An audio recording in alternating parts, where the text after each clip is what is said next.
Entre 70 e 80 graus de latitude norte, no extremo mais setentrional do Atlântico, existe um corpo de água que ocupa quase 1,2 milhão de quilômetros quadrados e que raramente aparece nos mapas mentais daqueles que pensam nos grandes mares do mundo. Não possui a fama do Ártico Central nem a ressonância literária do Atlântico Norte. No entanto, o Mar da Groenlândia é, segundo vários critérios mensuráveis, um dos lugares mais hostis do planeta para qualquer embarcação. A razão não é uma só, mas um acúmulo de fatores físicos, climáticos, geológicos e biológicos que se combinam de maneiras que os navegantes aprenderam a respeitar, muitas vezes tarde demais. Delimitado a oeste pela costa leste da Groenlândia, ao norte pelo Ártico, a leste pelas ilhas de Svalbard e Jan Mayen e ao sul pelo Mar da Noruega, o Mar da Groenlândia ocupa uma posição geográfica que o transforma em uma zona de colisão entre massas de água, de ar e de gelo. É uma fronteira oceanográfica mais do que um mar tranquilo, um lugar onde o Atlântico quente e o Ártico gelado se encontram em um confronto constante. Esse confronto produz condições que não têm equivalente em nenhum outro mar do mundo, pelo menos não com essa mesma concentração de perigos em um espaço tão extenso.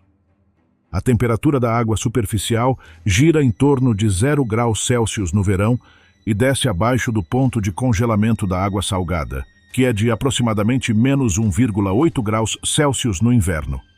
Essas temperaturas não são simplesmente desconfortáveis, são letais. Um ser humano que cai na água nessas condições perde a coordenação muscular em minutos, perde a consciência em menos de meia hora e morre em um intervalo que vai de 30 minutos a 1 hora, dependendo da constituição corporal e do estado físico prévio. Para os navios, o problema não é a temperatura em si, mas o que essa temperatura faz com a água, com o metal, com os sistemas mecânicos e com o gelo que flutua em sua superfície. O Mar da Groenlândia não é apenas profundo. É profundo de uma maneira que possui história geológica. Sua bacia principal, conhecida como Bacia da Groenlândia, alcança profundidades de até 5.527 metros em seu ponto mais baixo, o que a torna uma das zonas mais abissais do Atlântico Norte. Para se ter uma referência, isso equivale a 5 vezes a altura do Mont Blanc, submersa sob a superfície. Um navio que afunda nessas águas desaparece em um abismo do qual nenhuma expedição de resgate poderia recuperar nada. A geologia dessa bacia está intimamente ligada à abertura do Atlântico Norte, um processo que começou há cerca de 55 milhões de anos, durante o Eoceno, quando a placa euroasiática e a placa norte-americana começaram a se separar. O material magmático ascendeu pela dorsal mesoatlântica e foi criando novo solo oceânico. O Mar da Groenlândia formou-se como resultado dessa expansão. E ainda hoje a dorsal Jan Mayen, que atravessa sua zona oriental, constitui um limite ativo entre placas tectônicas. Essa dorsal gera atividade sísmica moderada e, em sua extremidade norte, conecta-se com a dorsal Knipovich, que, por sua vez, se liga ao sistema de dorsais do Ártico. O fundo do mar não é plano. É dominado pela bacia da Groenlândia no oeste e por uma série de elevações e cordilheiras submarinas que a separam das bacias adjacentes.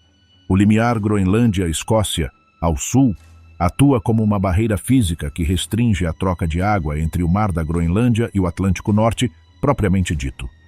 Essa barreira possui uma enorme importância oceanográfica. Impede que as águas mais densas e frias do fundo do Mar da Groenlândia fluam livremente para o sul, o que tem consequências para a circulação global do oceano. Um dos fenômenos geológicos mais relevantes do Mar da Groenlândia é a presença de sedimentos glaciais em seu fundo. Durante o último máximo glacial, há aproximadamente 20 mil anos, os glaciares groenlandeses avançaram até a margem continental e depositaram grandes quantidades de material detrítico nas encostas e no fundo da bacia. Esses sedimentos incluem til glacial, material transportado por icebergs e turbiditas geradas por correntes de turbidez que varriam o talude continental. A análise desses sedimentos é uma das principais fontes de informação sobre os ciclos climáticos do passado. A atividade vulcânica também deixou sua marca. A ilha de Jan Mayen, que marca o limite oriental do mar, é dominada pelo vulcão Berenberg, o vulcão ativo mais setentrional do mundo, com 2.277 metros de altura. Sua última erupção registrada ocorreu em 1985. e a ilha é considerada geologicamente jovem. Os sedimentos vulcânicos provenientes de Jan Mayen e de outras fontes misturam-se com os sedimentos glaciais no fundo do mar, criando uma estratigrafia complexa que os geólogos marinhos estudaram por meio da análise de testemunhos de sedimento extraídos ao longo de décadas de expedições científicas. O gelo é o primeiro inimigo visível de qualquer navio que tente atravessar o mar da Groenlândia. Mas o gelo ártico não é uma massa monolítica nem estática. É um sistema dinâmico, mutável, com diferentes categorias que apresentam riscos muito distintos e que exigem do navegante um conhecimento especializado que vai muito além da simples precaução. O gelo do mar da Groenlândia chega principalmente por duas vias. A primeira é a formação local. Quando a temperatura do ar cai o suficiente no outono e no inverno, a superfície do mar começa a congelar, formando primeiro fragile ice, que são cristais de gelo em suspensão, depois o chamado grease ice, ou gelo pastoso, uma camada viscosa e gordurosa, anilas, uma camada de gelo muito fina, elástica e flexível, e finalmente o gelo em placas. Essa sequência de formação é bem conhecida pelos oceanógrafos, mas sua dinâmica local no mar da Groenlândia é influenciada por fatores que a tornam particularmente imprevisível. A segunda via é a exportação de gelo multianual do Ártico Central através da corrente da Groenlândia Oriental. Essa corrente, que flui para o sul ao longo da costa leste da Groenlândia, transporta gelo de vários anos de idade, muito mais espesso, duro e denso do que o gelo de primeiro ano. O gelo multianual pode ter espessuras de 3 a 5 metros, e em alguns casos, até mais. Quando esse gelo se fragmenta em blocos de escala variável, os blocos resultantes podem ser obstáculos quase impossíveis de evitar para um navio convencional, inclusive para alguns quebra-gelos. A extensão do gelo marinho varia enormemente entre o inverno e o verão. Em seu máximo invernal, o gelo pode cobrir praticamente toda a superfície do mar, alcançando seus limites mais meridionais em torno dos 70 graus norte, embora em anos de alta variabilidade possa estender-se bastante mais ao sul. Em seu mínimo estival, a cobertura reduz-se drasticamente, mas nunca desaparece completamente. A zona costeira da Groenlândia permanece coberta mesmo nos meses mais quentes, e os icebergs provenientes dos glaciares groenlandeses estão presentes durante todo o ano. Os icebergs merecem uma menção especial. A Groenlândia produz aproximadamente 40% de todos os icebergs do hemisfério norte. Os glaciares que desembocam no mar da Groenlândia, especialmente o glaciar de Kangerlugsuaq, no sudeste da ilha, apresentam icebergs de dimensões que podem superar vários quilômetros de comprimento. O iceberg B15, o maior iceberg registrado com instrumentos modernos, formou-se na Antártida, mas os grandes icebergs groenlandeses possuem dinâmicas próprias. Um iceberg típico do mar da Groenlândia tem entre 85% e 90% de sua massa submersa, o que significa que a parte visível na superfície é apenas uma fração do obstáculo real. A parte submersa pode estender-se lateralmente em direções inesperadas. Pode ter protuberâncias que colidem com o casco de um navio em profundidades que o sonar nem sempre detecta com antecedência suficiente. O comportamento térmico dos icebergs também gera perigos específicos. À medida que o gelo derrete de maneira desigual, o iceberg pode perder seu equilíbrio e virar, gerando ondas de até vários metros de altura em um raio de centenas de metros. Um navio que se aproxima demais de um iceberg para observá-lo ou medir seu tamanho pode ser surpreendido por um tombamento sem qualquer sinal prévio de advertência. As correntes do mar da Groenlândia são igualmente complexas. A corrente da Groenlândia Oriental, já mencionada como transportadora de gelo, flui para o sul com velocidades que podem superar 0,5 metros por segundo na superfície, mas com variações consideráveis em profundidade e conforme a estação. Essa corrente leva água de baixa salinidade proveniente do Ártico, o que a torna menos densa do que a água atlântica mais salgada que flui para o norte pelo leste. A interação entre essas duas massas de água gera frentes oceanográficas, redemoinhos de mesoescala e afloramentos locais que complicam a navegação e que têm importantes consequências para a biologia do mar.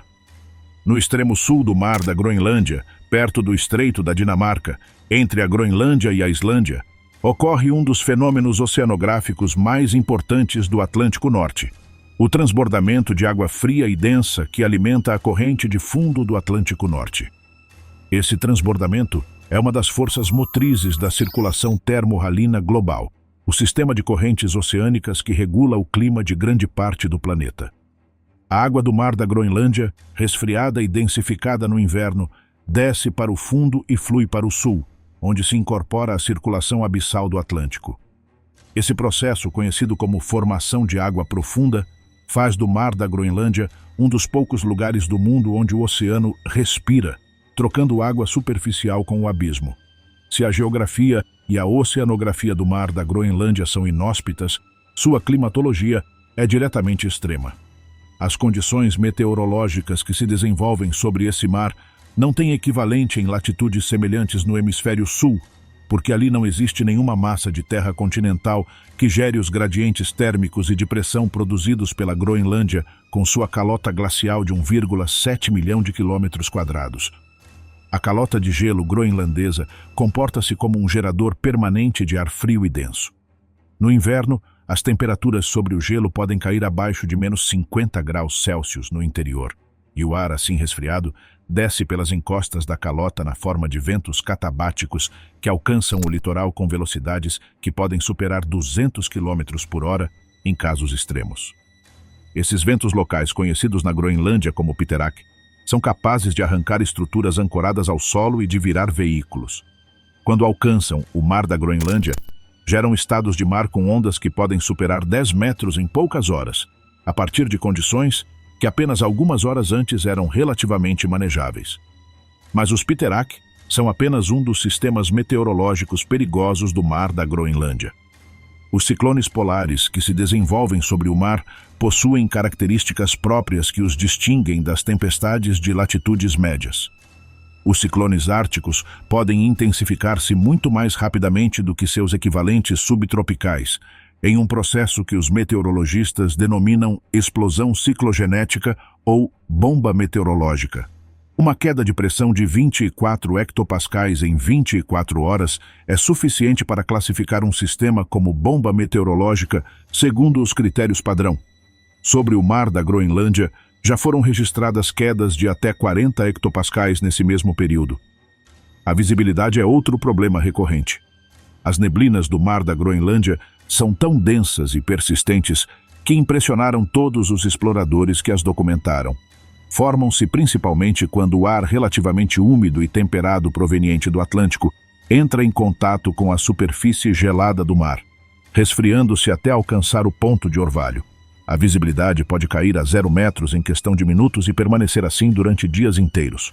No século XIX e nas primeiras décadas do século XX, antes do radar, navegar nessas condições equivalia a fazê-lo completamente às cegas, confiando apenas na sonda manual, na bússola e no relógio. O acúmulo de gelo nas estruturas do navio é um perigo que merece uma explicação detalhada, porque é um dos mecanismos de naufrágio menos conhecidos fora dos círculos náuticos especializados. Quando a temperatura do ar está abaixo de 0 graus Celsius e o navio navega a certa velocidade, as gotículas de água do mar que respingam no casco, nos mastros, nos convéses e no aparelhamento congelam imediatamente ao contato com as superfícies metálicas. Esse acúmulo, denominado icing ou glaciação, pode progredir a taxas de vários centímetros por hora em condições severas. O peso resultante pode alterar radicalmente a estabilidade do navio. Se o gelo se acumula mais nas partes altas do que nas baixas, o centro de gravidade sobe e o navio se torna instável, propenso a inclinar-se e, em condições extremas, a virar. Os barcos pesqueiros pequenos e médios são os mais vulneráveis ao icing. No mar da Groenlândia e nos mares árticos adjacentes, vários barcos de pesca naufragaram exclusivamente por esse motivo. As tripulações que conseguem sobreviver às primeiras horas de acumulação precisam sair ao convés com picaretas e pás para quebrar o gelo manualmente, um trabalho exaustivo e perigoso que deve ser mantido de forma contínua enquanto durarem as condições. Fazer isso com temperaturas de menos 20 graus Celsius, vento de 80 km por hora e um convés que balança violentamente é um dos trabalhos mais duros e perigosos que existem na navegação moderna. O Mar da Groenlândia cobrou vidas e navios ao longo de séculos de exploração e exploração comercial. Alguns naufrágios deixaram marcas na história da navegação ártica, outros ficaram como expedições silenciadas pelo gelo, das quais ninguém voltou para contar o que aconteceu. A expedição do HMS Investigator, em 1851, constitui um dos episódios mais dramáticos da exploração ártica, embora tecnicamente tenha ocorrido no Ártico canadense. No entanto, ilustra perfeitamente o tipo de destino que esperava os navios que se aventuravam nos mares polares sem o conhecimento ou o equipamento adequados. O Investigator ficou preso no gelo durante quase 2 anos antes de ser abandonado por sua tripulação, que teve que caminhar sobre o gelo até ser resgatada. O casco do navio foi localizado em 2010 em perfeito estado de conservação, preservado pelas águas árticas. No próprio Mar da Groenlândia, a história dos baleeiros holandeses dos séculos 17 e 18 fornece o contexto mais amplo de perdas. Entre os anos 1700 e 1800, a frota baleeira holandesa, que operava nessas águas, chamada de Frota de Smeerenburg, pela feitoria que possuíam em Svalbard, perdeu dezenas de navios e centenas de homens. Os arquivos das companhias baleeiras de Amsterdã e Roterdã documentam centenas de incidentes. Navios esmagados pela pressão do gelo, navios presos pelo fechamento repentino do mar no outono, tripulações que passavam o inverno em terra firme em condições que se revelavam fatais para a maioria. Um dos naufrágios mais documentados do Mar da Groenlândia é o do navio científico alemão Germania, que fez parte da primeira expedição polar alemã de 1868 e retornou a Bremerhaven com dados oceanográficos e meteorológicos valiosos, mas tendo perdido vários tripulantes e sofrido danos consideráveis. A expedição germano-austríaca de 1869 a 1870, a bordo do SMS Tegethoff, terminou com o navio preso no gelo do Mar de Kara e das águas árticas orientais durante 812 dias, antes que a tripulação o abandonasse e marchasse sobre o gelo até alcançar terra firme. Embora o Tegethoff não navegasse estritamente pelo Mar da Groenlândia, sua história é representativa dos riscos enfrentados por todos os navios de exploração ártica daquela época. No século XX, a exploração e a exploração comercial do Mar da Groenlândia produziram novas tragédias. O pesqueiro islandês Phoenix afundou em 1952 com toda a sua tripulação em águas próximas a Jan Mayen durante uma tempestade. O navio de pesquisa norueguês Brendal desapareceu em 1953 no Mar da Groenlândia. Embora alguns restos da embarcação tenham sido encontrados, os corpos dos tripulantes nunca foram recuperados. Em 1959, o navio de abastecimento dinamarquês Hans Hedtoft, que transportava correio e passageiros entre Copenhague e Groenlândia em sua primeira viagem, colidiu com um iceberg em 30 de janeiro e afundou rapidamente ao sul da Groenlândia. Os 95 passageiros e tripulantes pereceram. Apenas um bote salva-vidas foi recuperado vazio. O Hans Hedtoft era considerado praticamente inafundável. Havia sido construído com casco duplo e resistência especial ao gelo. No entanto, o impacto com o iceberg foi suficiente para abri-lo em questão de horas. O naufrágio do Hans Hedtoft tornou-se o mais mortal da história marítima dinamarquesa do pós-guerra e provocou uma revisão dos protocolos de construção e navegação nas rotas árticas. A investigação posterior revelou que o navio havia subestimado o tamanho do iceberg detectado pelo radar. A parte visível na superfície era relativamente pequena, mas a massa submersa tinha proporções que o projeto do casco não podia absorver sem sofrer danos estruturais graves.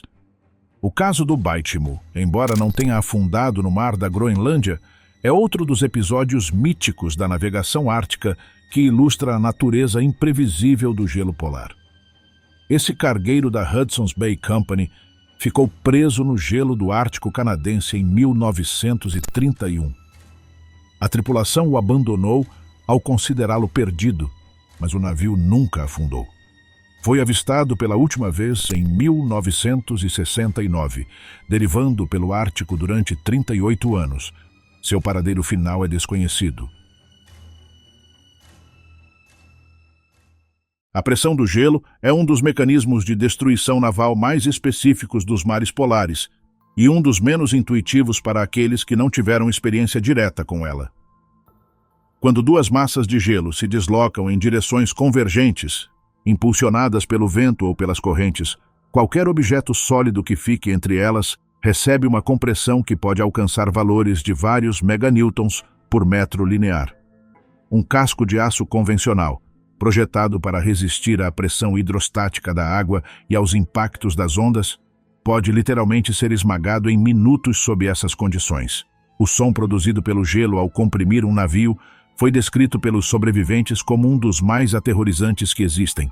Uma combinação de estalos metálicos, gemidos da estrutura e explosões súbitas de pressão que parecem vir de todas as direções simultaneamente. Nansen descreveu esses sons em seu diário a bordo do Fram durante a expedição de 1893 a 1896, quando o navio foi projetado especificamente para resistir à pressão do gelo mediante um casco de forma arredondada que tendia a ser empurrado para cima em vez de ser esmagado. O Fram é talvez o exemplo mais bem-sucedido de engenharia naval adaptada às condições do mar da Groenlândia e do Ártico. O projeto do Fram representou uma mudança de paradigma na construção de navios polares. Em vez de reforçar o casco para que resistisse à pressão pela rigidez, o engenheiro norueguês Colin Archer deu-lhe uma forma de V na seção transversal, de modo que quando o gelo comprimisse os costados, o casco fosse empurrado para cima, subindo sobre o gelo, e assim, evitando o esmagamento. Esse princípio, que parece simples em teoria, exigiu cálculos precisos e madeira de construção de qualidade excepcional. O Fram foi construído principalmente com carvalho da Escócia, com reforços de teca e pinho.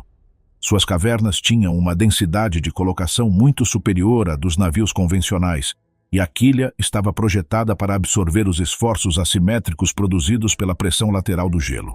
O Fram sobreviveu a 3 expedições polares: a de Nansen ao Ártico entre 1893 e 1896, a de Sverdrup ao Ártico canadense entre 1898 e 1902 e a de Amundsen à Antártida entre 1910 e 1912. Nas 3 ocasiões, operou em condições que teriam destruído qualquer outro navio de sua época. Hoje é o navio histórico mais bem conservado da Noruega e pode ser visitado no Museu do Fram, em Oslo. Para entender por que o mar da Groenlândia é muito mais do que um obstáculo para a navegação, é necessário compreender seu papel na regulação do clima global. Esse mar é um dos poucos lugares do mundo onde ocorre a formação de água profunda em grande escala, um processo que é uma das principais fontes de energia cinética da circulação termoalina oceânica. A circulação termoalina, às vezes chamada de correia transportadora oceânica, é um sistema de correntes que percorre todos os oceanos do mundo, movido por diferenças de densidade da água, que por sua vez dependem da temperatura e da salinidade.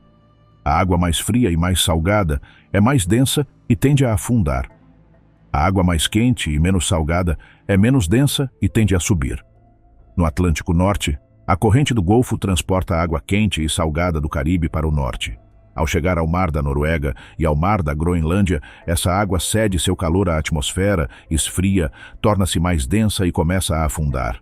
Uma vez no fundo, flui para o sul como água profunda do Atlântico Norte, ou NADW por sua sigla em inglês, percorrendo o fundo do Atlântico até o Atlântico Sul e além. Esse processo tem uma importância climática enorme. A transferência de calor da água do Atlântico para a atmosfera sobre o Mar da Groenlândia é uma das principais razões pelas quais a Europa Ocidental possui um clima significativamente mais temperado do que as latitudes equivalentes do lado americano do Atlântico. Sem essa circulação, as temperaturas de inverno em cidades como Londres, Oslo ou Paris seriam entre 5 e 10 graus mais baixas do que as atuais. O Mar da Groenlândia é um dos 3 principais locais de formação de água profunda no Atlântico Norte, junto com o Mar de Labrador e o Mar da Noruega. Em cada um desses locais, o processo de afundamento massivo da água superficial ocorre principalmente no inverno, quando o resfriamento é mais intenso e a densidade da água superficial atinge seu máximo. A água que afunda no mar da Groenlândia leva entre centenas e milhares de anos para recircular de volta à superfície em outras partes do oceano. As observações oceanográficas das últimas décadas revelaram mudanças preocupantes na intensidade da formação de água profunda no mar da Groenlândia. Entre os anos 1970 e 1990, vários estudos documentaram um enfraquecimento significativo do afundamento convectivo, possivelmente relacionado com o aporte de água doce proveniente do degelo da Groenlândia e do Ártico. A água doce é menos densa que a água salgada, e se chegar em quantidades suficientes à superfície do mar da Groenlândia, pode formar uma camada de água leve que inibe o afundamento e interrompe a circulação. Nos anos 1990, os dados indicavam que a convecção profunda no mar da Groenlândia havia praticamente cessado em comparação com décadas anteriores. Esta descoberta gerou alarme entre os climatologistas, porque uma interrupção duradoura da circulação termoalina teria consequências climáticas severas para a Europa e para o balanço energético global do planeta. As projeções dos modelos climáticos variam quanto à magnitude e à velocidade dessas mudanças, mas nenhum modelo descarta a possibilidade de uma reorganização significativa da circulação oceânica se o aquecimento global continuar nas taxas atuais. Mas apesar de suas condições extremas, ou precisamente graças a elas, o mar da Groenlândia abriga uma comunidade biológica de produtividade e diversidade notáveis. O paradoxo dos mares polares é que, embora sejam inóspitos para os humanos, são extraordinariamente ricos em vida. O frio, a luz ártica e os afloramentos de nutrientes criam condições que podem rivalizar com as zonas mais produtivas do oceano mundial. A produtividade primária do mar da Groenlândia é dominada pela floração do fitoplâncton na primavera. Quando o gelo começa a recuar em março e abril, a luz solar alcança a superfície da água durante um número de horas que aumenta rapidamente em direção ao solstício de junho. A água sob o gelo é rica em nutrientes, especialmente em nitratos, silicatos e fosfatos, porque durante o inverno não houve atividade fotossintética que os consumisse. A combinação de luz e nutrientes desencadeia uma floração explosiva de microalgas que pode tingir o mar de verde em questão de dias. Este bloom de primavera é a base de toda a cadeia trófica do ecossistema polar. As espécies dominantes de fitoplâncton no mar da Groenlândia incluem diatomáceas dos gêneros Thalassiosira e Chaetoceros, assim como raptofícias como Phaeocystis pouchetii, que forma colônias gelatinosas que podem chegar a ser tão abundantes que modificam a viscosidade da água superficial. Estas algas são extraordinariamente eficientes na captura de carbono através da fotossíntese, e quando morrem e afundam, transportam esse carbono para o fundo do mar, contribuindo para a bomba biológica de carbono que extrai CO2 da atmosfera e o armazena no oceano profundo. O zooplâncton do mar da Groenlândia é dominado pelo copépode Calanus hyperboreus, um dos organismos mais importantes do ecossistema polar do Atlântico Norte. Este pequeno crustáceo, que mal alcança 1 centímetro de comprimento, acumula enormes reservas de lipídios em seu corpo durante os meses de verão, quando o fitoplâncton é abundante. No outono, desce a várias centenas de metros de profundidade e entra em diapausa, um estado de latência metabólica semelhante à hibernação que dura todo o inverno. Na primavera, sobe novamente e se reproduz coincidindo com o bloom do fitoplâncton. Sua biomassa no mar da Groenlândia é tão elevada que representa um recurso energético fundamental para os níveis superiores da cadeia trófica: peixes, aves marinhas, baleias. O crio ártico, Meganictifanes norvégica e Tisanoessa espécies, completa o quadro do zooplâncton de médio porte. Estas espécies formam cardumes densos que são a presa principal do capelim, um pequeno peixe pelágico que, por sua vez, é o alimento principal de baleias, focas e aves marinhas. O capelim é a espécie-chave do ecossistema pelágico do mar da Groenlândia. Sua abundância determina o estado nutricional de praticamente todos os predadores superiores do mar. Entre os peixes de importância ecológica e comercial, o bacalhau do Ártico ocupa um lugar central. Esta espécie, adaptada a viver em temperaturas que outros peixes não toleram, tem sua principal área de distribuição nas águas marginais do gelo, onde se alimenta do zooplâncton e serve de alimento às focas e aos ursos polares. O bacalhau do Ártico é o elo entre o ecossistema do gelo marinho e os predadores de topo do sistema. Sua estrutura sanguínea contém proteínas anticongelantes que impedem a formação de cristais de gelo em seus tecidos em temperaturas de até menos 1,9 graus Celsius, uma adaptação bioquímica que fascinou os pesquisadores por suas potenciais aplicações médicas e industriais. As baleias que visitam o Mar da Groenlândia incluem algumas das espécies maiores e mais ameaçadas do planeta. A baleia da Groenlândia é a única espécie de misticeto que passa todo o seu ciclo de vida nas águas árticas. Pode superar os 18 metros de comprimento e viver mais de 200 anos, o que a torna o animal de maior longevidade conhecido entre os vertebrados. Sua grossa camada de gordura, de até 50 centímetros de espessura, permite-lhe sobreviver em águas de temperatura próxima de 0 graus Celsius. Durante séculos, foi caçada intensivamente pelas frotas baleeiras holandesas, inglesas, dinamarquesas e norueguesas que operavam no Mar da Groenlândia, o que a levou à beira da extinção. A população atual recuperou-se parcialmente graças à proibição da caça comercial, mas continua vulnerável. A baleia azul, o maior animal que já existiu na Terra, visita o Mar da Groenlândia no verão, atraída pela extraordinária abundância de krill que se concentra na zona marginal do gelo. Um único exemplar adulto pode consumir até 4 toneladas de krill por dia durante os meses do verão ártico, acumulando as reservas de gordura que lhe permitirão sobreviver nos meses de inverno nas águas tropicais onde se reproduzem. A rota migratória destas baleias, que percorre milhares de quilômetros em cada direção, passa pelo Mar da Groenlândia como um de seus pontos de alimentação mais importantes. A orca está presente no Mar da Groenlândia como predador de topo do sistema. Os ecótipos presentes nestas águas são principalmente os conhecidos como orcas tipo 1 ou tipo 2 do Atlântico Norte, com diferenças em dieta e comportamento social. Algumas populações são especializadas na caça de baleias, especialmente de baleias-fim e de baleias jubarte.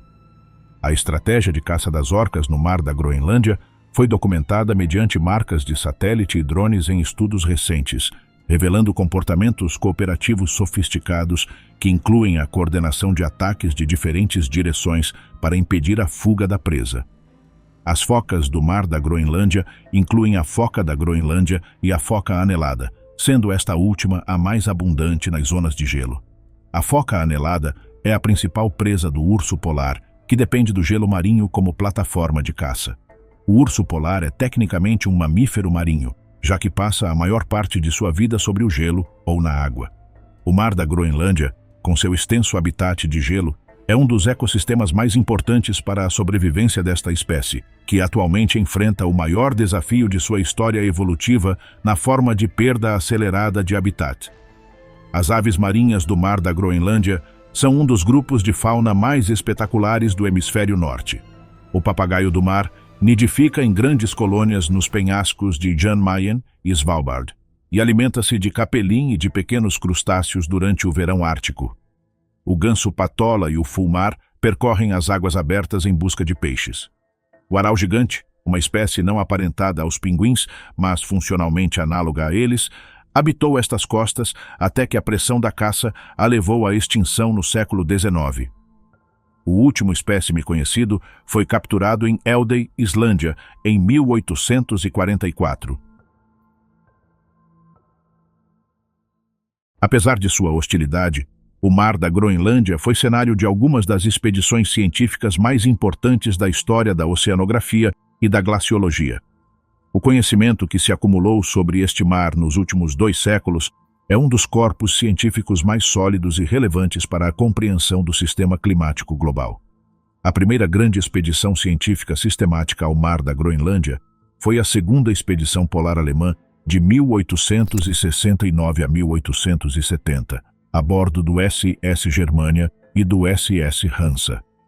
O Hansa ficou preso no gelo e foi esmagado, mas sua tripulação sobreviveu durante meses sobre um bloco de gelo à deriva antes de alcançar a costa da Groenlândia em botes salva-vidas. O Germânia, em contrapartida, completou sua missão e regressou com dados oceanográficos, meteorológicos e biológicos que constituíram a base do conhecimento europeu sobre o Mar da Groenlândia durante décadas. A expedição norueguesa do Fram, dirigida por Fridtjof Nansen, entre 1893 e 1896, embora tenha tido seu principal teatro de operações no Ártico Central, começou precisamente no Mar da Groenlândia. O Fram dirigiu-se para o norte a partir do Estreito de Fram, entre a Groenlândia e Svalbard, antes de ficar preso intencionalmente no gelo para deixar-se derivar com a corrente transpolar.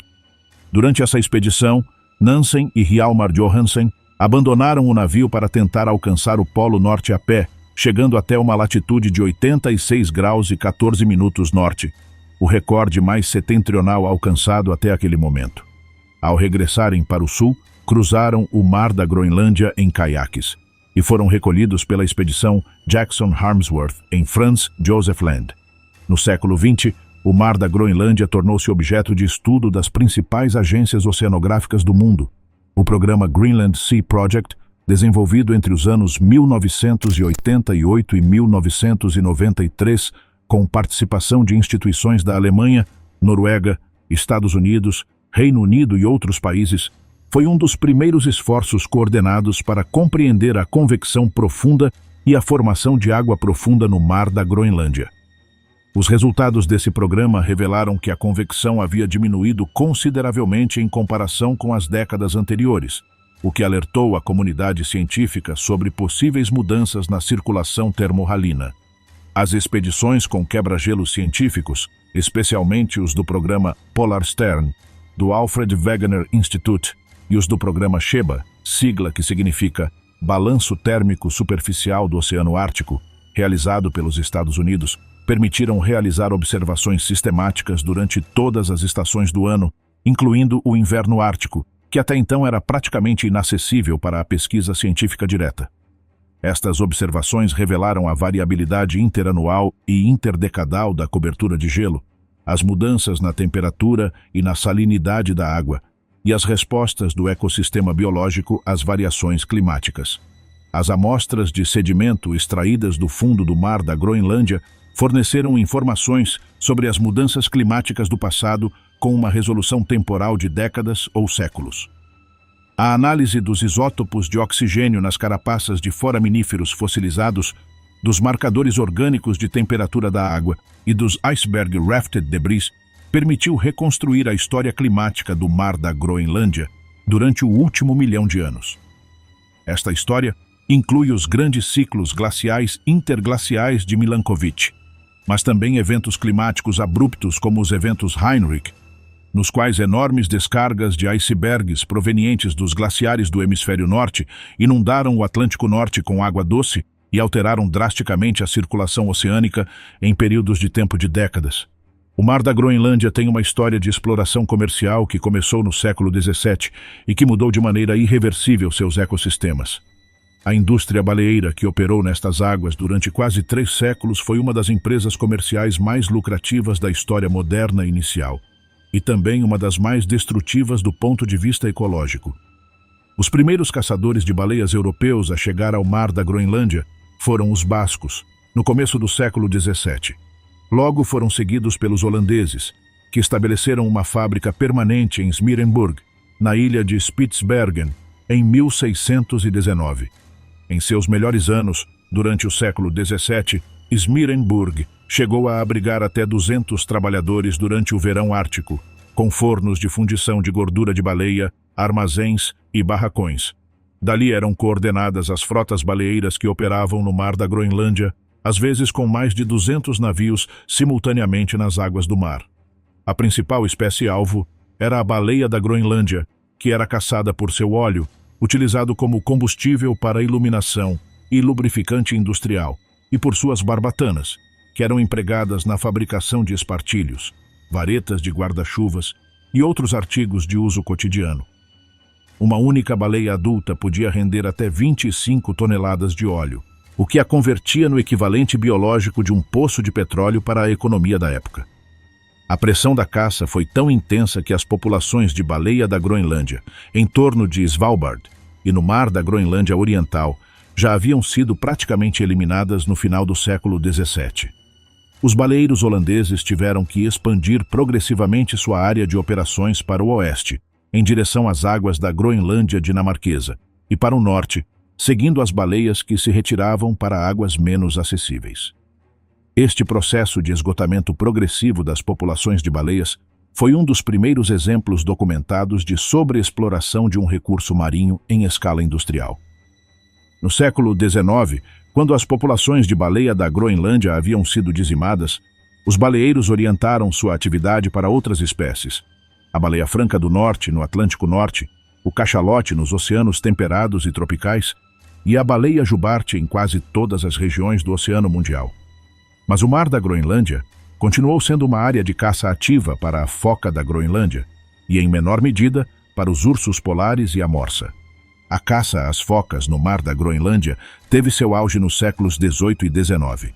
As focas da Groenlândia se reúnem em grupos de milhares de indivíduos sobre o gelo do mar da Groenlândia para dar à luz seus filhotes em fevereiro e março. Os caçadores chegavam em navios à vela e, mais tarde, em vapores, e matavam os filhotes, que possuíam pelagens brancas de grande valor comercial, nas primeiras semanas de vida, quando ainda não podiam fugir. Os massacres em massa que aconteciam sobre o gelo eram de uma ferocidade difícil de imaginar. Em bons anos, dezenas de milhares de filhotes eram sacrificados em poucas semanas. Jan Mayen é uma das ilhas mais remotas e inóspitas do mundo, e sua existência no centro geográfico do mar da Groenlândia a converte em um ponto de referência inevitável para qualquer discussão sobre este mar. Situada a 71 graus norte, a 600 quilômetros a leste da Groenlândia e a 1.000 quilômetros ao norte da Islândia, a ilha tem 55 quilômetros de comprimento e é dominada em sua extremidade norte pelo Berenberg, o estratovulcão mais setentrional do planeta. O Berenberg tem 2.277 metros de altura e está coberto em seu cume por uma calota glacial. Seu nome vem do holandês e significa literalmente Montanha do Urso. A ilha foi descoberta ou redescoberta pelo navegador inglês Henry Hudson em 1607, durante uma de suas tentativas de encontrar a passagem do Nordeste, embora os pescadores bascos e os baleeiros holandeses provavelmente já a conhecessem antes. Seu nome atual vem do explorador holandês Jan Jacobzoon May, que a visitou em 1614. Jan Mayen pertence à Noruega desde 1929, embora tenha sido durante séculos reivindicada por várias potências europeias. Seu único uso prático atual é como estação meteorológica, radionavegação e comunicações militares da OTAN. A pequena guarnição norueguesa que habita a ilha, entre 18 e 35 pessoas dependendo da estação, vive em condições de isolamento extremo. Os voos de abastecimento são possíveis apenas quando o clima permite, e o mar circundante está frequentemente coberto de gelo ou agitado por tempestades que tornam impossível o acesso marítimo. O vulcão Berenberg entrou em erupção múltiplas vezes no período histórico. Em 1732, em 1818, em 1851, em 1970 e em 1985. A erupção de 1970 foi especialmente espetacular, com fluxos de lava que chegaram ao mar pelo flanco nordeste do vulcão e aumentaram ligeiramente a extensão da ilha. A erupção de 1985, embora menos intensa, foi registrada com instrumentos modernos e forneceu dados valiosos sobre a estrutura interna do vulcão e sobre seu sistema magmático, que está conectado com a dorsal Jan Mayen, que atravessa o mar da Groenlândia.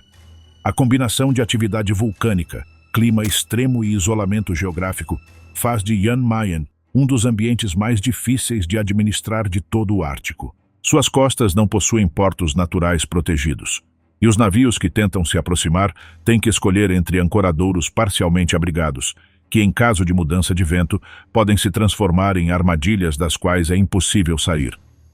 As correntes locais, influenciadas pela topografia submarina da dorsal Jan Mayen, são imprevisíveis e podem alcançar velocidades que surpreendem até navegadores experientes. A passagem da Dinamarca, O estreito de cerca de 300 quilômetros de largura que separa o sudeste da Groenlândia da Islândia é o limite sul do Mar da Groenlândia e um dos pontos estratégicos mais importantes de todos os oceanos do mundo. Sua importância é determinada pela confluência de fatores geográficos, oceanográficos e estratégicos que a tornam única. Do ponto de vista oceanográfico, a passagem da Dinamarca é o lugar onde o transbordamento de água densa do Mar da Groenlândia para o Atlântico Norte é mais intenso. O fluxo de água fria e densa através desta passagem, conhecido como Denmark Strait Overflow Water, arrasta aproximadamente 3 milhões de metros cúbicos de água por segundo, o que equivale a mais de 20 vezes a vazão combinada de todos os rios do mundo. Esta água, ao cair pelo talude continental ao sul da passagem, mistura-se com a água atlântica mais quente e forma a água profunda do Atlântico Norte que percorre o fundo do oceano em direção ao sul. A passagem da Dinamarca foi zona de combate naval no século XX. Em 24 de maio de 1941, o cruzador de batalha alemão Bismarck e o cruzador pesado Prinz Eugen, que tentavam alcançar o Atlântico Norte para atacar o tráfego mercante aliado, foram interceptados pelo cruzador de batalha HMS Hood e pelo encouraçado HMS Prince of Wales, justamente na passagem da Dinamarca. No combate que se seguiu, o Hood foi atingido pelo fogo do Bismarck e afundou em menos de 3 minutos, com 1.418 homens a bordo. Apenas 3 marinheiros sobreviveram. Foi o maior desastre naval da história da Royal Navy e uma das perdas mais estremecedoras da frente atlântica da Segunda Guerra Mundial. O afundamento do Hood demonstrou a vulnerabilidade dos cruzadores de batalha, que haviam sido concebidos como uma combinação de velocidade e poder de fogo que sacrificava a blindagem. Um projétil do Bismarck penetrou o convés do Hood e atingiu o paiol de munições principal, provocando uma explosão catastrófica que partiu o navio ao meio.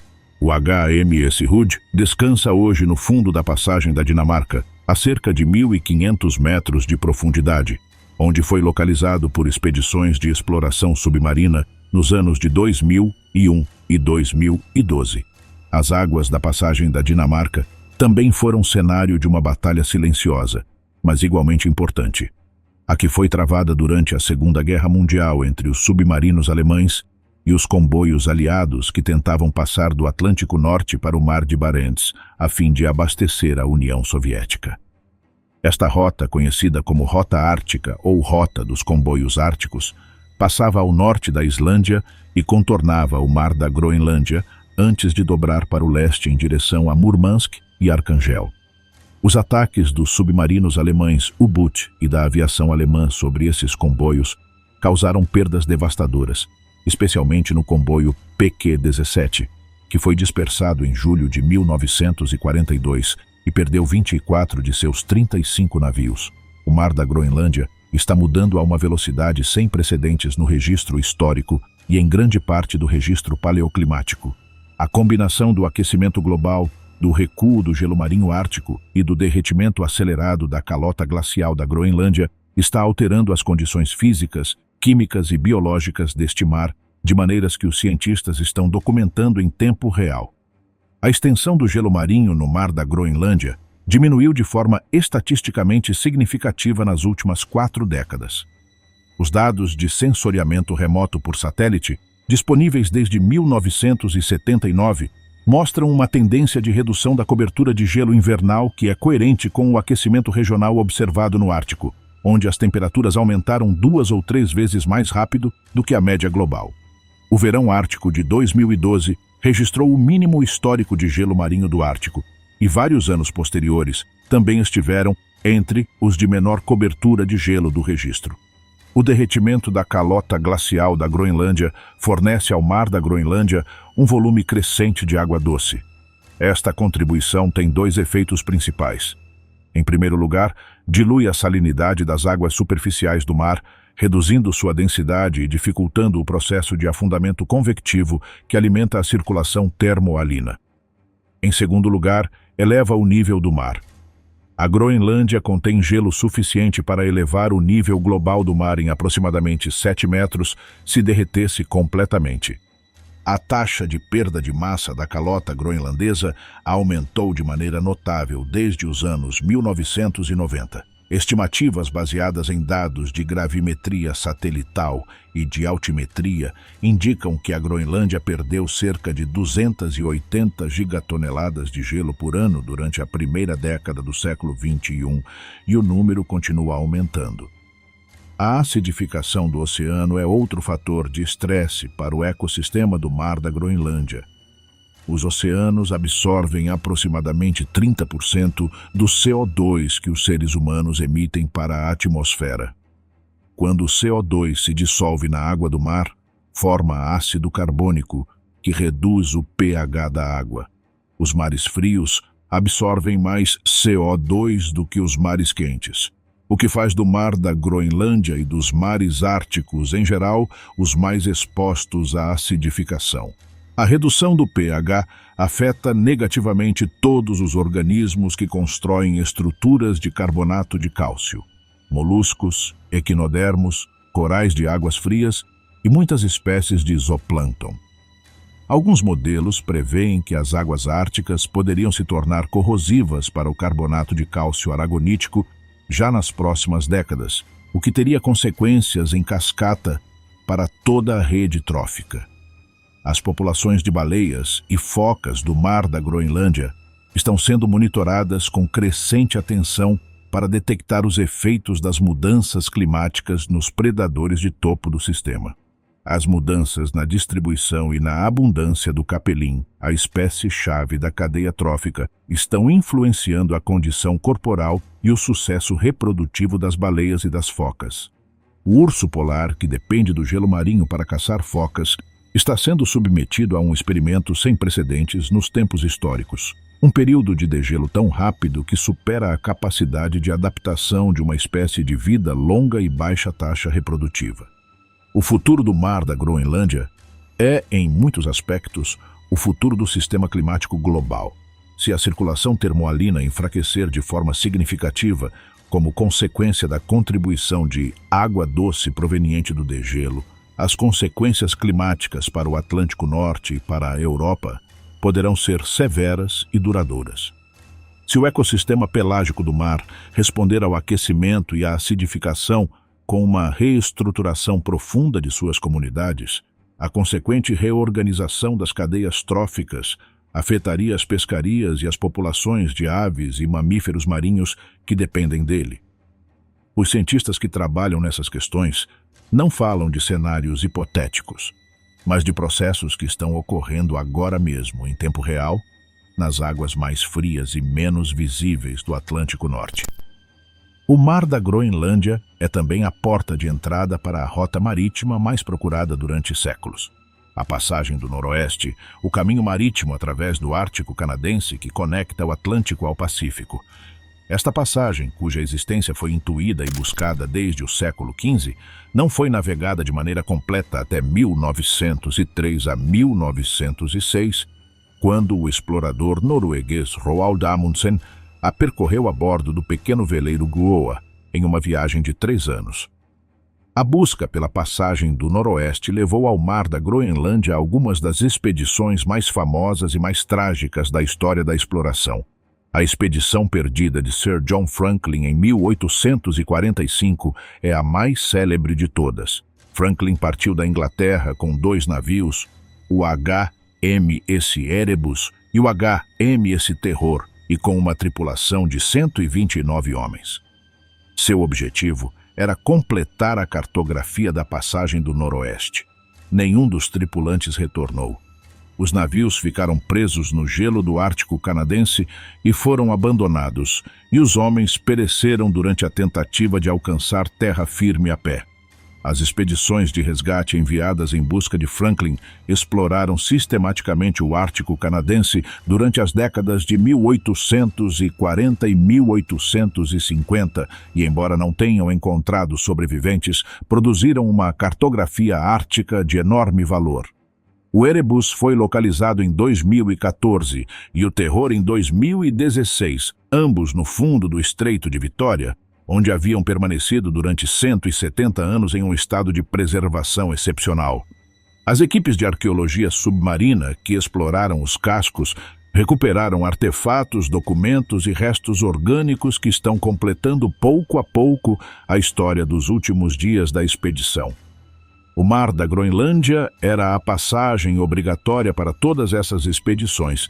Todos os navios que partiam da Grã-Bretanha ou da Europa Noroeste tinham que cruzar o Mar da Noruega e o Mar da Groenlândia para alcançar o Estreito de Davis e iniciar a navegação ártica propriamente dita. As condições do Mar da Groenlândia determinavam o tom do restante da expedição. Se a travessia tivesse sido difícil, se o navio tivesse sofrido danos ou se a tripulação já tivesse chegado exausta ao Ártico canadense, as possibilidades de sucesso diminuíam consideravelmente. A tecnologia do século XXI transformou a navegação no Mar da Groenlândia sem eliminar seus perigos fundamentais. Os sistemas de posicionamento por satélite, o radar de alta resolução, os sistemas de comunicação por satélite e as previsões meteorológicas numéricas reduziram consideravelmente alguns dos riscos mais mortais do passado. Um navegador moderno com acesso às imagens de satélite da cobertura de gelo, aos mapas de temperatura superficial do mar e às previsões de ondulação de alta resolução, dispõe de uma quantidade de informação que teria parecido milagrosa aos exploradores do século XIX. No entanto, a tecnologia tem limites que o Mar da Groenlândia expõe com brutalidade. Os modelos de previsão meteorológica são menos confiáveis no Ártico do que nas latitudes médias, porque a densidade da rede de observação é muito menor e porque a física dos fenômenos atmosféricos árticos, especialmente os ciclones polares e os eventos de explosão ciclogenética, ainda não está perfeitamente representada nos modelos numéricos. Uma previsão que no Atlântico Norte subtropical tem uma confiabilidade de 5 dias, pode ter no Mar da Groenlândia uma confiabilidade efetiva de apenas 24 a 48 horas. As imagens de satélite da cobertura de gelo têm uma resolução temporal limitada. Os satélites de órbita polar passam sobre a mesma zona 1 ou 2 vezes por dia, e nesse intervalo a distribuição do gelo pode mudar significativamente. Além disso, a cobertura de nuvens, que é frequente sobre o Mar da Groenlândia, pode impedir a observação óptica durante períodos prolongados. Os radares de abertura sintética são capazes de penetrar as nuvens e obter imagens da cobertura de gelo em qualquer condição, mas sua interpretação requer experiência e nem sempre permite distinguir com precisão entre diferentes tipos de gelo ou entre gelo fixo e gelo à deriva. Os quebra-gelos modernos, tanto civis quanto militares, permitiram ampliar a temporada de navegação no Mar da Groenlândia e alcançar áreas antes inacessíveis. O quebra-gelo nuclear russo Árctica pode abrir canais em gelo de até 3 metros de espessura a velocidades de vários nós, algo que teria parecido literalmente impossível há 100 anos. No entanto, até mesmo os quebra-gelos mais potentes têm limites. O gelo multianual, muito comprimido, pode superar a capacidade de qualquer navio existente, e os eventos de compressão rápida do gelo podem aprisionar até mesmo os quebra-gelos mais avançados. O tráfego marítimo no Mar da Groenlândia aumentou nas últimas décadas, impulsionado principalmente pela expansão das atividades de pesquisa científica, do turismo de aventura e, em menor medida, do transporte de mercadorias entre a Europa e o Ártico canadense, aproveitando a redução do gelo estival. Esse aumento do tráfego gerou novas preocupações sobre os riscos de contaminação em caso de naufrágio. Um derramamento de hidrocarbonetos nas águas do Mar da Groenlândia teria consequências devastadoras para o ecossistema, porque a biodegradação dos compostos do petróleo é extremamente lenta em baixas temperaturas e porque não existem infraestruturas de resposta a emergências na maior parte da área. Além do que a ciência documentou, o Mar da Groenlândia abriga questões que ainda não têm resposta definitiva, ou que têm respostas parciais que geram novas interrogações. Um dos mistérios mais estudados é a variabilidade interdecadal da formação de água profunda. Os dados históricos de temperatura e salinidade do Mar da Groenlândia, que em alguns casos se estendem até meados do século XIX, mostram oscilações de grande amplitude na intensidade da convecção invernal que não estão completamente explicadas. Na década de 1970, a bacia do mar da Groenlândia experimentou um evento de salinização anômala conhecido como a Grande Anomalia Salina, um pulso de água de baixa salinidade que percorreu o Atlântico Norte subpolar durante uma década e afetou a convecção em várias bacias árticas. A origem exata desse pulso de água doce e os mecanismos que determinaram seu percurso continuam sendo objeto de debate científico. A história do gelo marinho no mar da Groenlândia durante o Holoceno, os últimos 11.700 anos desde o fim da última glaciação, também não está completamente reconstruída. Os proxies paleoclimáticos, como os marcadores orgânicos específicos do gelo marinho, mostram que a extensão do gelo variou consideravelmente durante o Holoceno, com períodos em que o mar poderia ter estado praticamente livre de gelo no verão durante o ótimo climático do Holoceno, há cerca de 6.000 a 8.000 anos. Quantificar com precisão essas variações e compará-las com as que estão ocorrendo atualmente é um dos objetivos prioritários da pesquisa paleoclimática no Ártico. Os mecanismos que controlam a distribuição e a abundância do crio ártico e do capelim no mar da Groenlândia também são compreendidos de forma incompleta. Os modelos ecossistêmicos que prevêem como essas populações responderão ao aquecimento e à acidificação têm incertezas consideráveis, especialmente no que diz respeito aos efeitos sobre a reprodução e o desenvolvimento larval em condições de pH mais baixo. As observações de campo sugerem que algumas zonas de distribuição do capelim já estão se deslocando para o norte em resposta ao aquecimento. Mas as consequências em cascata desse deslocamento para os predadores superiores ainda não estão bem quantificadas. Existe também o mistério de vários navios que desapareceram no mar da Groenlândia sem deixar rastros e cujo destino final nunca foi determinado. O pesqueiro britânico Gow, que desapareceu no mar de Barents em 1974, foi finalmente localizado no fundo do mar em 1997. Mas as causas exatas de seu afundamento geraram controvérsia e especulações que se prolongaram durante décadas. No mar da Groenlândia, onde as condições de busca são ainda mais difíceis, vários navios de pesca e abastecimento que desapareceram no século XX nunca foram encontrados, e seus restos permanecem no fundo de uma bacia de mais de 5 quilômetros de profundidade, fora do alcance de qualquer tecnologia de exploração disponível atualmente. As correntes de turbidez da plataforma continental da Groenlândia são outro fenômeno pouco estudado. Sabe-se que essas correntes, geradas quando massas instáveis de sedimento da plataforma se desprendem e fluem ao longo do fundo, podem atingir velocidades de vários metros por segundo e destruir cabos submarinos de telecomunicações em seu caminho. Existem evidências geológicas de correntes de turbidez de grande escala no passado do mar da Groenlândia, mas a frequência e a magnitude dos eventos atuais não estão bem caracterizadas. O papel que poderiam desempenhar na instabilidade de futuras infraestruturas submarinas, incluindo possíveis cabos de energia ou de comunicações associados ao desenvolvimento dos recursos árticos, é uma incógnita com importantes implicações práticas. O mar da Groenlândia existe nas margens do mundo conhecido, além das rotas comerciais, além dos itinerários turísticos, além da consciência cotidiana da maior parte da humanidade. Suas águas geladas guardam séculos de história de exploração e de exploração econômica. Os restos de navios esmagados pelo gelo, os ossos de baleias caçadas até a beira da extinção e os segredos de um sistema climático que regula o calor de continentes inteiros. Seu fundo abissal contém em seus sedimentos o arquivo de 5 milhões de anos de história climática. Sua coluna de água, da superfície até o abismo, é o lugar onde o oceano respira, onde a água superficial desaparece rumo às profundezas e onde o calor atlântico é trocado com a atmosfera em um equilíbrio que determina o clima da Europa. Os navios o evitam porque o gelo, as tempestades, a profundidade e o frio transformam cada travessia em um cálculo de risco que só faz sentido quando a necessidade ou o conhecimento científico o justificam. Mas esse isolamento, paradoxalmente, é também o que preservou seu ecossistema, suas populações de baleias e focas, sua produtividade biológica, seu papel na circulação global. O mar da Groenlândia é hostil para os navios, mas é essencial para o planeta. O mar da Groenlândia não é apenas um cenário de ciência e de história naval. É também um território de crescente interesse geopolítico, à medida que o recuo do gelo abre progressivamente o acesso a recursos que até poucas décadas atrás eram inalcançáveis.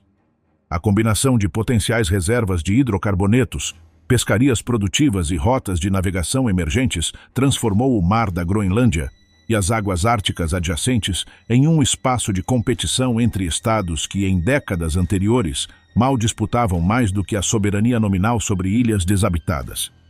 As estimativas geológicas sugerem que o subsolo marinho do Ártico, incluindo as plataformas continentais que cercam o mar da Groenlândia, poderia conter reservas significativas de petróleo e gás natural. O Serviço Geológico dos Estados Unidos publicou em 2008 uma avaliação que estimava que o Ártico poderia abrigar cerca de 13% das reservas mundiais de petróleo não descobertas e cerca de 30% das de gás natural.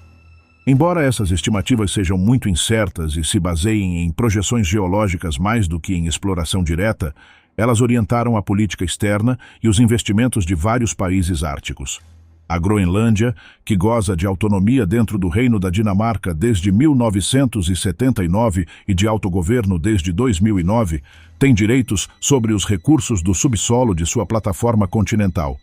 O governo de Nuuk concedeu licenças de exploração de hidrocarbonetos na plataforma ocidental e oriental da ilha, embora a maioria dos projetos de perfuração tenha sido adiada ou cancelada por razões econômicas, ambientais e logísticas.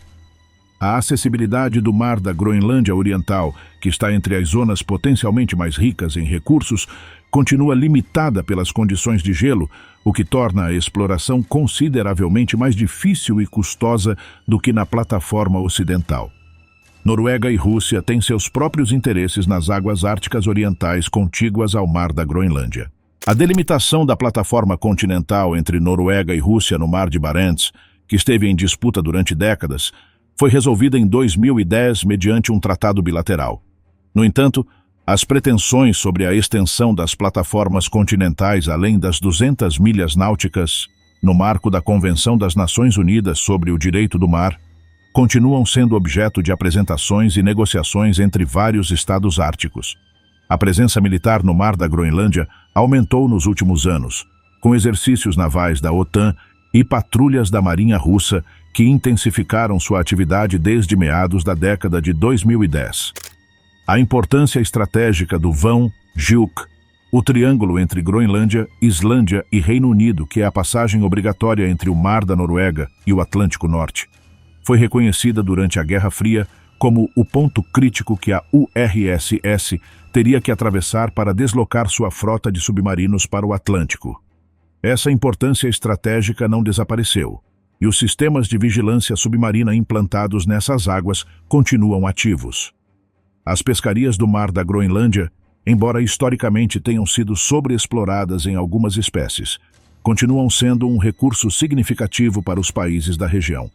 O bacalhau, o capelim, o camarão do norte e o caranguejo das neves são as principais espécies alvo da pesca comercial. Os acordos de gestão pesqueira no Ártico, negociados no âmbito de organizações como a Comissão de Pescarias do Atlântico Nordeste, são um elemento constante da diplomacia ártica e um reflexo da importância econômica que esses recursos continuam tendo para as comunidades costeiras da Noruega, Islândia, Groenlândia e Ilhas Faroé.